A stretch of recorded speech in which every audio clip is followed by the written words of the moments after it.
वैशाख मास महत्तम अध्याय 22। जय श्री राधा कृष्ण।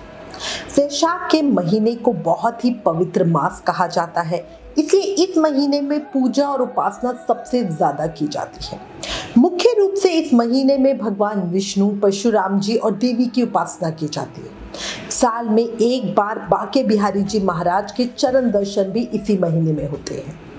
इस महीने में सूर्योदय से पहले गंगा या सरोवर का स्नान विशेष महत्व देता है। अब श्री गणेश जी महाराज और अपने गुरुदेव को याद करते हुए वैशाख मास महत्तम का अध्याय 22 सुनेगी। तीन लोक चौथा भुवन तेरी जय जयकार, हे गणपति गण देवता हर लो दुख अपार। बोलो गणेश जी महाराज की जय। गुरुर ब्रह्मा गुरुर्विष्णु गुरुर्देवो महेश्वरा, गुरुर साक्षात पर ब्रह्मा तस्मै श्री गुरुवे नमः।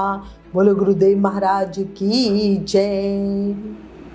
वैशाख मास महत्तम के अध्याय 21 में हमने बहुत सुंदर राजा पुरुयशा की पावन कथा को सुना। अक्षय तृतीया वाले दिन भगवान श्री हरि विष्णु ने उन्हें दर्शन दिए।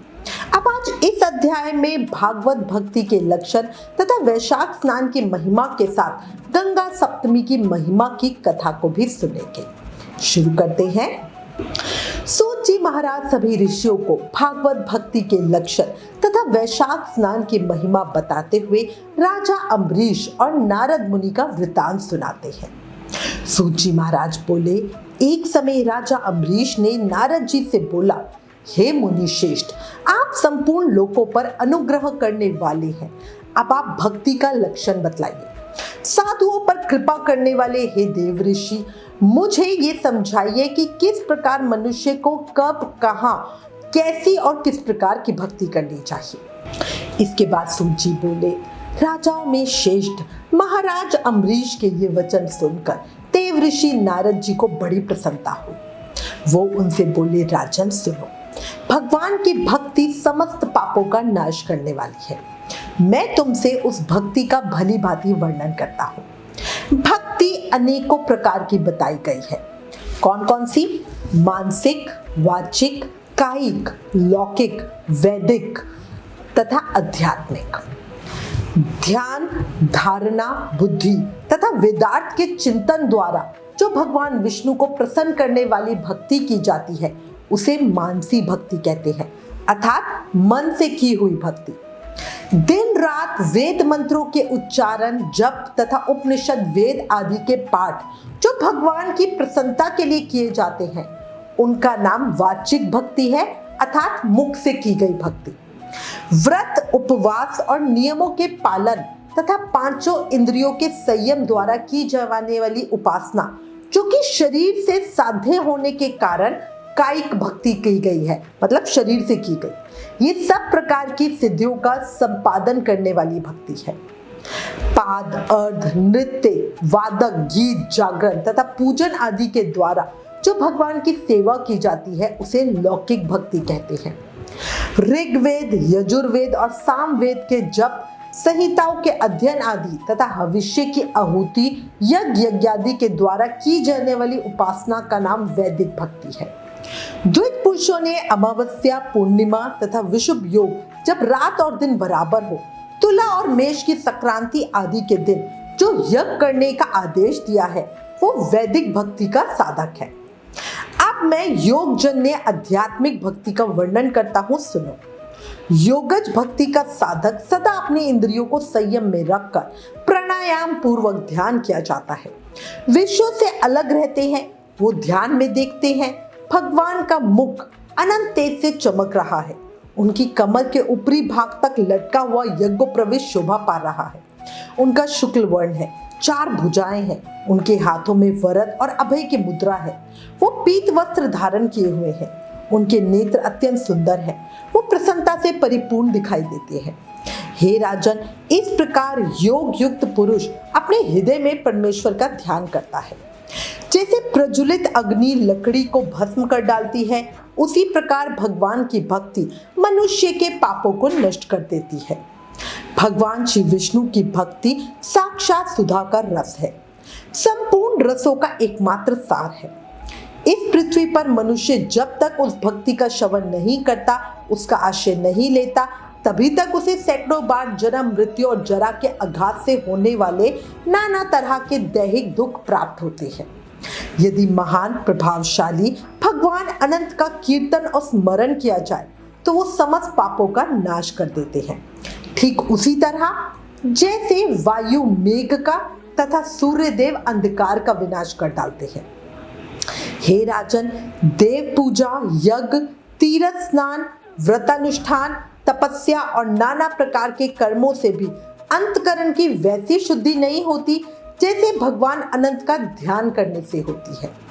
राजन, जिनमें पवित्र यश वाले तथा अपने भक्तों को भक्ति प्रदान करने वाले विशुद्ध स्वरूप भगवान श्री विष्णु का कीर्तन होता है, वे ही कथाएं शुद्ध हैं तथा वे ही यथार्थ है, वे ही लाभ पहुंचाने वाली और वे ही हरि भक्तों के कहने सुनने योग्य होती है। भूमंडल के राज्य का भार संभालने वाले धीर चित्र महाराज अम्बरीश, तुम धन्य हो, क्योंकि तुम्हारा हृदय भगवान पुरुषोत्तम के ध्यान में लीन हो रहा है तथा सौभाग्य लक्ष्मी से सुशोभित होने वाली तुम्हारी नैष्टिक बुद्धि श्री कृष्ण चंद्र की पुण्यमयी लीलाओं के श्रवण में प्रवृत्त हो रही है। हे भूपते, भक्तों को वरदान देने वाले अविनाशी भगवान श्री विष्णु की भक्ति पूर्वक आराधना किए बिना अहंकारवश अपने को ही बड़ा मानने वाले पुरुष का कल्याण कैसे होगा? भगवान माया के जन्मदाता हैं, उन पर माया का प्रभाव नहीं पड़ता। साधु पुरुष उन्हें भक्ति के द्वारा ही प्राप्त करते हैं, इस बात को तुम भी जानते हो। राजन, धर्म का कोई भी तत्व ऐसा नहीं जो तुम्हें ज्ञात ना हो। फिर भी जिनके चरण ही तीर्थ है, उन भगवान की चर्चा का प्रसंग उठाकर जो तुम उनकी सरस कथाओं को मुझसे विस्तार के साथ पूछ रहे हो, उसमें यही कारण है कि तुम वैष्णवों का गौरव बढ़ाना चाहते हो, मुझ जैसे लोगों को आदर दे रहे हो। साधु संत जो एक दूसरे से मिलने पर अधिक श्रद्धा के साथ भगवान अनंत के कल्याणमय गुणों का कीर्तन और श्रवण करते हैं, इससे बढ़कर परम संतोष की बात तथा समुचित पुण्य मुझे और किसी कार्य में दिखाई नहीं देता। ब्राह्मण, गौ, सत्य, श्रद्धा, यज्ञ, तपस्या, श्रुति, स्मृति, दया, दीक्षा और संतोष, ये सब श्रीहरि के स्वरूप है। सूर्य, चंद्रमा, वायु, पृथ्वी, जल, आकाश, दिशाएं, ब्रह्मा, विष्णु, रुद्र तथा संपूर्ण प्राणी उस परमेश्वर के ही स्वरूप है।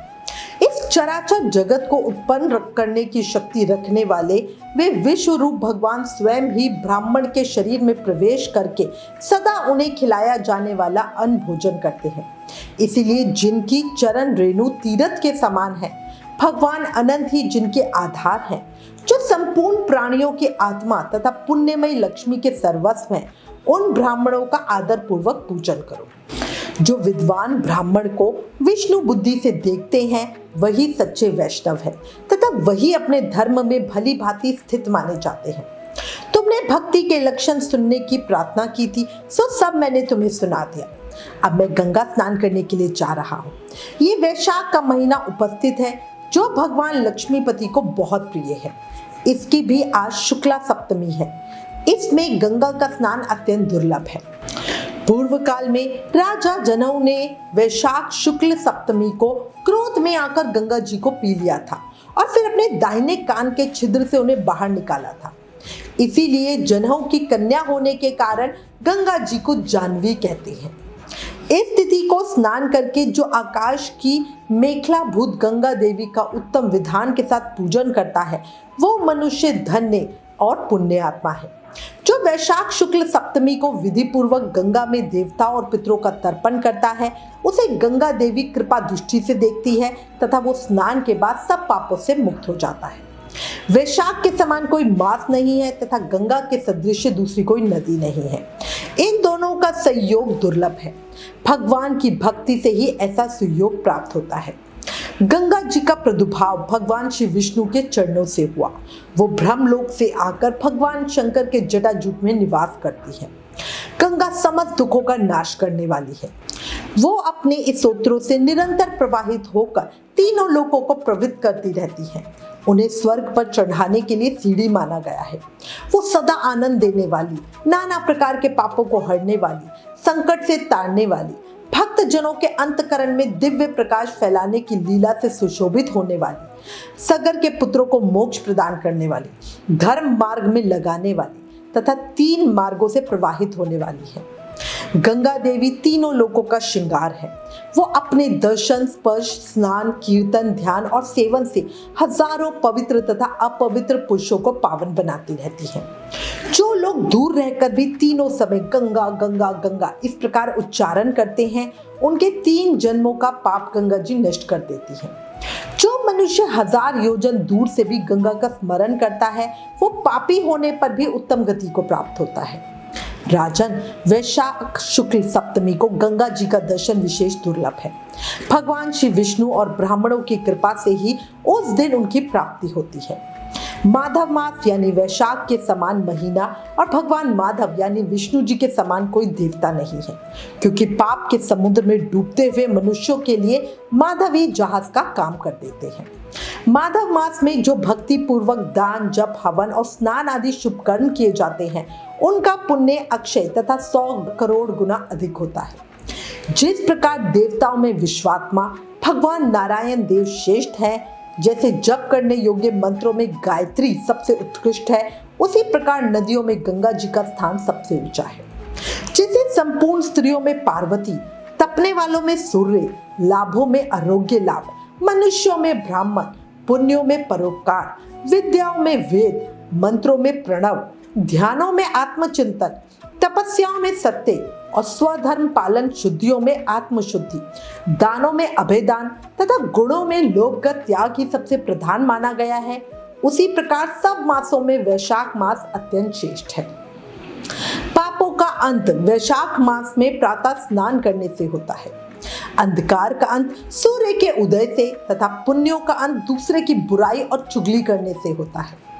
राजन, कार्तिक मास में जब सूर्य तुला राशि पे स्थित हो, उस समय जो स्नान, दान आदि पुण्य कर्म किए जाते हैं, उसका पुण्य पराध गुना अधिक होता है। माघ मास में जब मकर राशि पर सूर्य हो, तो कार्तिक की अपेक्षा भी 1000 गुना उत्तम फल प्राप्त होता है। और वैशाख मास में मेष की संक्रांति होने पर माघ से भी 100 गुना अधिक पुण्य होता है। वे ही मनुष्य पुण्यात्मा और धन्य हैं जो वैशाख मास में प्रातःकाल स्नान करके विधि विधान से भगवान लक्ष्मीपति की पूजा करते हैं। वैशाख मास में सवेरे का स्नान, यज्ञ, दान, उपवास, हविष्य, भक्षण तथा ब्रह्मचार्य का पालन, ये महान पातकों का नाश करने वाले हैं। राजन, कलयुग में वैशाख की महिमा गुप्त नहीं रहने पाएगी, क्योंकि उस समय वैशाख स्नान का महत्व अश्वमेध यज्ञ के अनुष्ठान से भी बढ़कर है। कलयुग में परम पावन अश्वमेध यज्ञ का अनुष्ठान नहीं हो सकता। उस समय वैशाख मास का स्नान ही अश्वमेध यज्ञ के समान फलदायी होगा। कलयुग के अधिकांश मनुष्य पापी होंगे, उनकी बुद्धि पाप में ही आसक्त होगी, इसलिए वो अश्वमेध के पुण्य को, जो स्वर्ग और मोक्ष रूप फल देने वाला है, नहीं जान सकेंगे।